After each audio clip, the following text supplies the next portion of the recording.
Welcome back, people. We are here for part two of the Chris Farley Show. We're interviewing Chris Farley. I'm not. Actually, it is Nicole Schwartz who is interviewing him. She is a wonderful Hi. medium who you can check out in the description box below. All the contact information is there, and I really urge you to check her out and take advantage of, booking a session with her before she gets booked up for years, because she's liable Well, to be, thanks. that's very liable to happen if it hasn't happened already. All right. So we have Chris here still, right? Chris Farley. Yes, Chris and Eric are here. He goes, we didn't leave. Don't worry. Okay. I'm not going to read. If you want to know the backstory about Christopher, then you can watch part one. And I really urge you to do that before you start this one. All right, Chris, thank you for staying. And Eric, thank you for helping. How did you pass away, really? What was it? Eric's like, here, you go. He's saying, he goes, okay, it was rough. Mm, He overdosed. I believe he goes, I was by myself mm, and I overdosed. He showed me he overdosed on cocaine and needle heroin. mm, Um, and that cocktail did not mix. And he's showing me he already had some heart issues that were not treated. Um, and he was overweight. So he was showing me it's like he kind of had a heart attack and he's like his respirations rate like went really high and he was like, oh, this is it, I guess this is it, and he kind of like passed out and oh, he kind of went, but he it was the drugs aided in it, but it wasn't just the drugs. It it's a was, heart attack too. Yeah. it was a heart attack. It was everything kind of just lined up. It was going this way for a while. He had a scare, I think like a month or two prior. Uh, and he's showing me that an angel came to him, had no idea who it was. At the time, he was like a guardian angel that he never met in this lifetime. It was from a past lifetime that was kind of taking his hand and guiding it. And he would see it everywhere. And he goes, okay, what, like, am I crazy? He goes, I didn't take any drugs yet. There's somebody right here I don't understand. And So so this they was a would, month ago. You're talking about a month ago, not at the point of death. not at the We're point going of to talk death. about that too. Okay. Yeah. And then they went away and came back. And then the day before it came and went away and came back. And then the day after he passed. Yeah. So were you scared? He's saying no because it happened so fast. It's like Yeah. it was the drugs hit. It's like the heart kind of was like stopped Yeah. and it kind of like it was fast. He's showing me Okay. it's like I don't know, he's showing me like an X, like I don't know. He was like, it was just fast. Okay. So can you tell us more about your transition to heaven and what your heaven is like? Did you have a white tunnel? I mean, just give us some details maybe, if you can. It's like he was in it's like weird he said because it's like body was there, but he's saying it's like his he r- it was like he was like raced through like it's like times. I don't know how to explain it, but it wasn't just a white light. It was like all Oh, these lights, wow. and it was like shooting him through. And then he like came to at this like I don't I just got chill. He had to like go through um he showed me doors and then Okay. he's like he opened the doors and it was like, hey man, nice to see you again. And it was who was it? The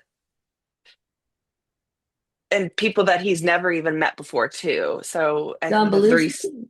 John Was that, Belushi, Three Stooges, John Candy, who was the Princess first one to meet you?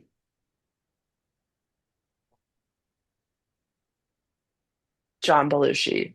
Okay, that's what Sylvia Brown said in her book. That's interesting. Are you with other famous comedians now making jokes and sketches together? And do you guys all entertain souls with your humor in heaven? He goes, "Oh yeah." He goes, "We're all, cutting up and just playing jokes on people on this side as well." Mm, So he goes, "We have never stopped." He goes, "I'm still going to be the same Chris I've always been." good. I like that. So you entertain souls in heaven with your humor. Right. Yes. Okay. He's Not just saying, with others. Okay. What's their spiritual purpose? Maybe we covered this. Behind your short but powerful life? I think we covered it, what but we can add to it if you want. was there? Yeah. Was there a spiritual purpose? There was for it was kind of to show people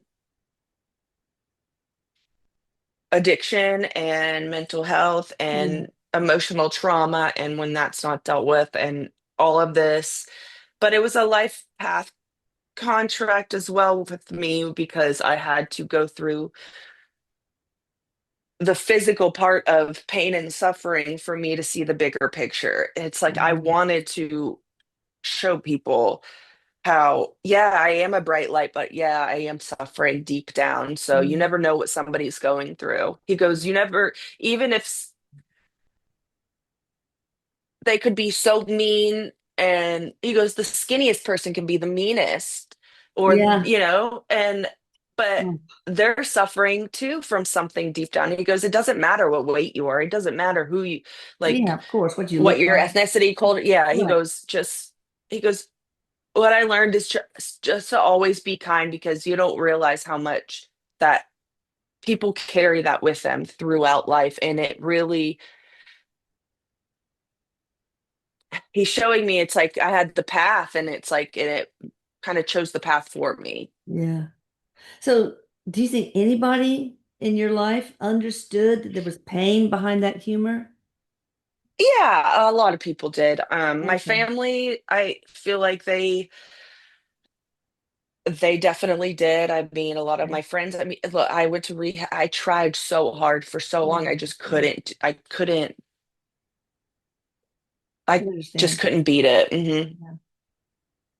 Were you meant not to beat it, or were you meant to beat it this lifetime? He goes, I had a choice and I chose not to beat it. Okay.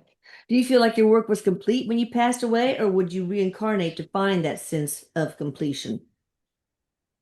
It was, he was showing me it was complete in a sense where the professional part was, but he's definitely going to come back in and because he has to go through the same, addiction, Yeah. suffering, pain, maybe through a different lens. Like maybe it won't be through bullying, maybe through something else, but Okay.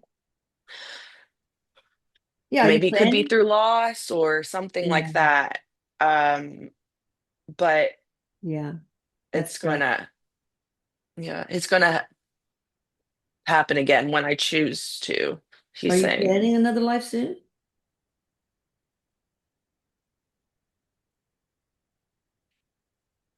He says that he wants to wait for all of his family members to come meet Oh, him. that's so common. When you do, would you choose to be a comedian actor again, or would you do something else? Choose something else, or maybe you just don't know yet. That's fine. He says I'm always going to be a comedian and actor. He goes, I don't know if it's going to be on that scale again. He goes, it could just be I'm just funny and people like to be around me, but I'm not going Oh, to make money off of it. It okay. just depends because but then again, I might come back. He's showing me, he goes, I might come back and switch it up and because this new way that comedy's going nowadays, I Right. might throw it back to where it was. Oh, we would love that. What's the common theme of your past lives, and which life was your favorite one? He says this has been a common theme. Um, he goes the cycle of three, so it's gonna be the third time. But he's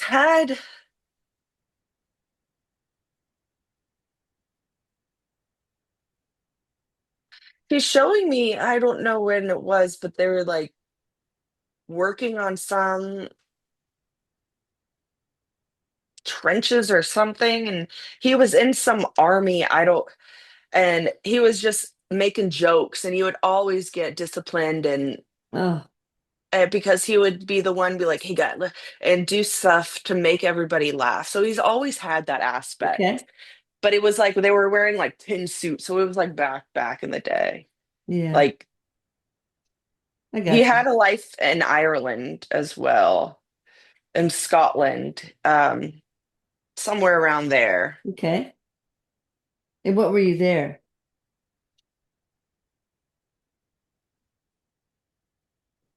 Farmer or potato farmer? He's showing me, yeah, some kind of farmer. But then he's like something with like hammering, weld or something like that. Okay. Like a Maybe he would blacksmith or chop, something. yeah, or lumberjack. Okay. All right. I can see you as a lumberjack. You probably played one before. What was your soul's contract in this life, though?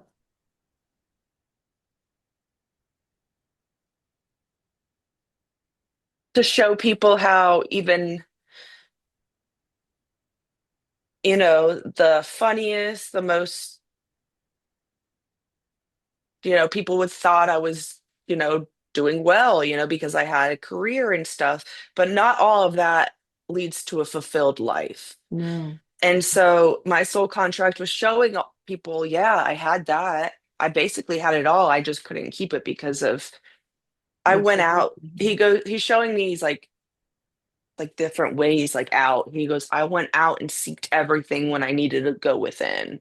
Yeah. And so that was a huge like spiritual um contract he had, and it's going to be one that's going with the next one as well. But a lot of them are mirroring each other. He's saying he's like his characters that he played in his movies, if you could tell, he says that was me too in other lives, like I feel like I really channeled who I was from different lifetimes as Right. well. Yeah, I mean, I think that the real big lesson is you need to seek within. If you're suffering, whether it's loss, like I've been through, or Hmm. and you're bullying, you need to process that emotion. You need to Right. really dig deep into the shadows, into your darkness, and find the light in it.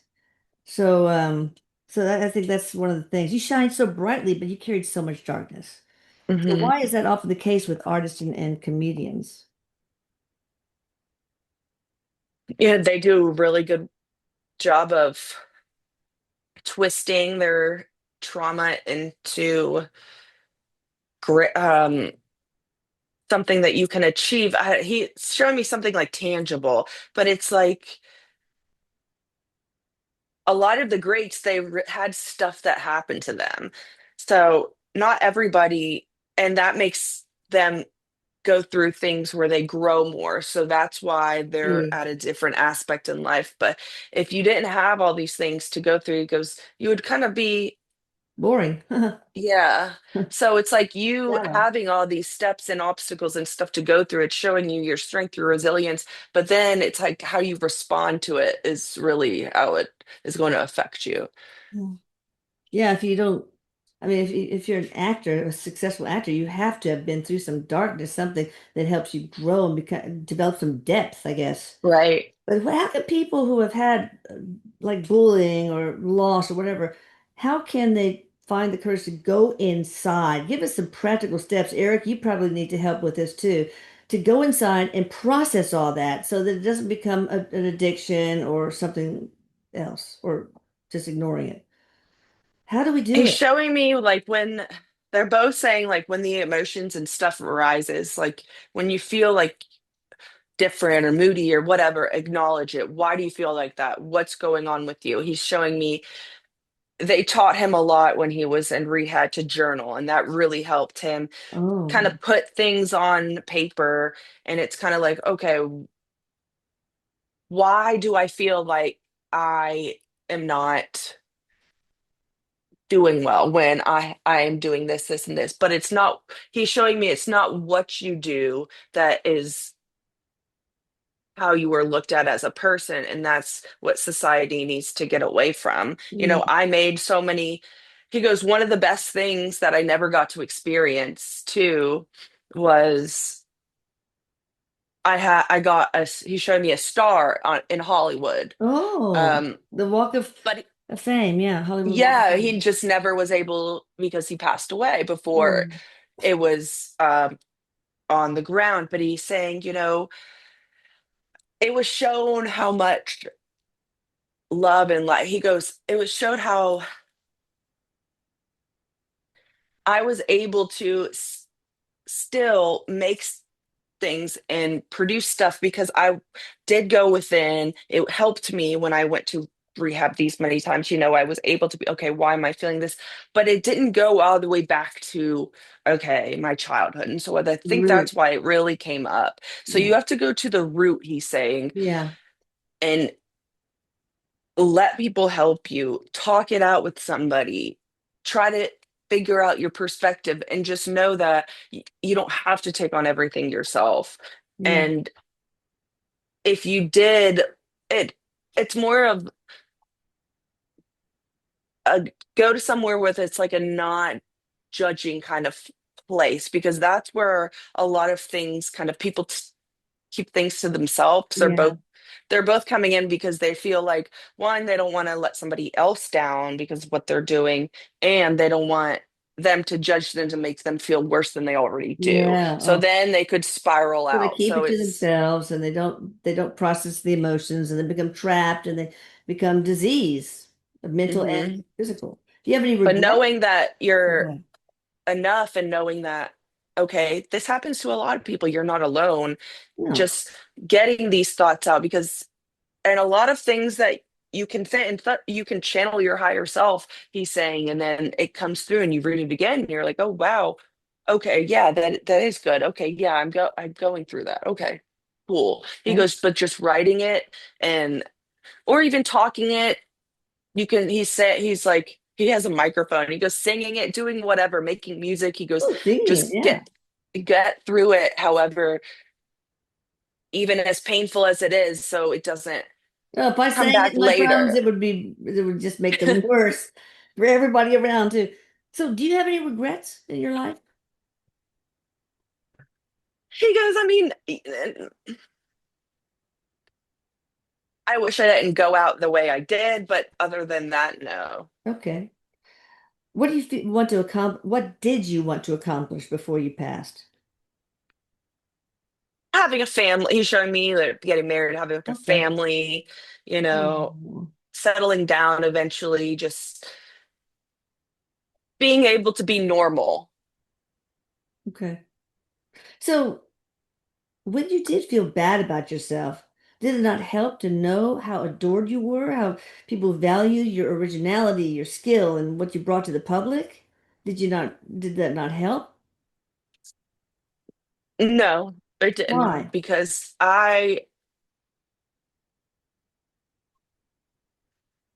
Like you were too he's, you, too Chris Farley's. yes, he's showing me it's like, because I didn't fully believe them, because I didn't believe it myself. Yeah. Okay. Yeah. So, what did you think of Adam Sandler's Chris Farley tribute song? I didn't know. I'm going to look that up on YouTube. So, he wrote a tribute song to you. How sweet. What do you think about it? He goes, I love that man. He goes, I love Mm. it. He goes, he's the best guy. He goes, I was grateful to be friends with him. Yeah. Did he help you at all through your addiction problems, or did he try? He tried. He definitely tried. And he's showing me, he actually took one for the team for me when they both, something happened in SNL and they both got let go or whatever, but it was because of Chris's drugs. He's Oh, showing me, yeah. but it's like Adam didn't, he like took one for the team for them. So he didn't take all the heat for it. He was a really good friend, That's awesome. and he really did help him a lot with talking to him and trying to be like, Okay. okay, dude, like, what are you going through? Um, Yeah. but it just nothing, no one could have saved him. Yeah. That was a contract too.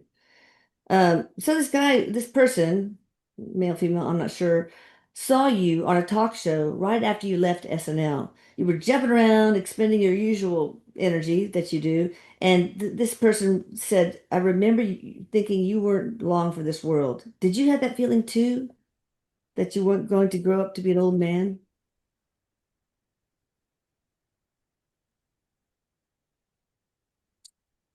He goes, yeah, there was some, I mean, I couldn't keep doing what I was doing if he's saying I couldn't be slowed down and I needed to be slowed down. Yeah. All right. Do you have a message for fans who are still grieving over your passing?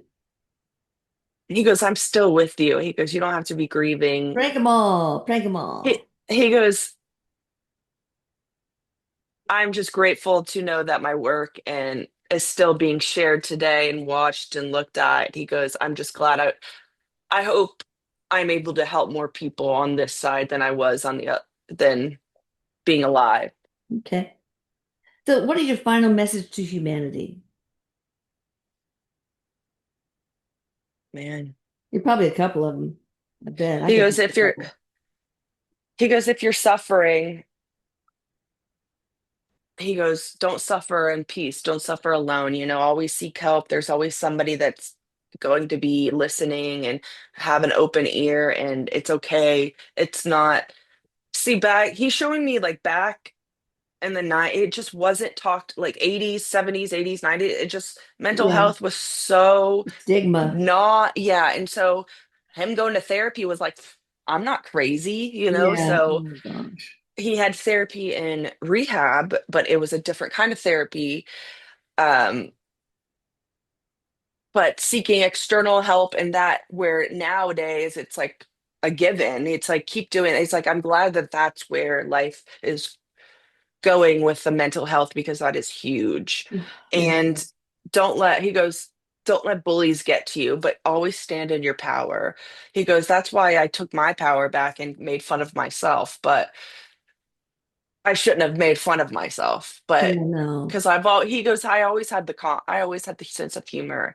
Um, and I think that was something my parents didn't like me doing a lot too, was making fun of myself and putting Yeah. myself down because I was their son. But other than that, man, just keep living and keep doing what And don't you judge a love book by to the do. cover. Somebody Right. who may seem happy maybe has a lot of pain inside. So always Right. be nice to everyone, people. Always have compassion because you never Hmm. know.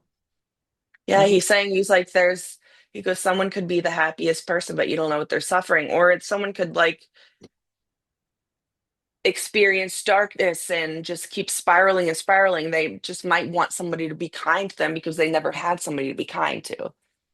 There's all sorts of ways to disarm a bully too, by the way. One Hmm. technique I like, but it's probably not morally very nice.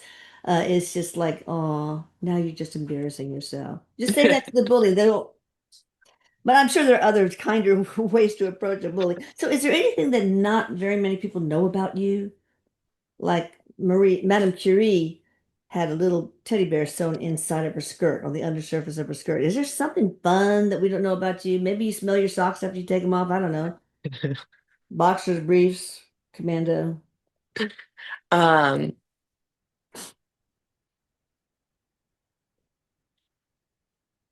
If not, that's good. That's fine. something's coming through. Hold on.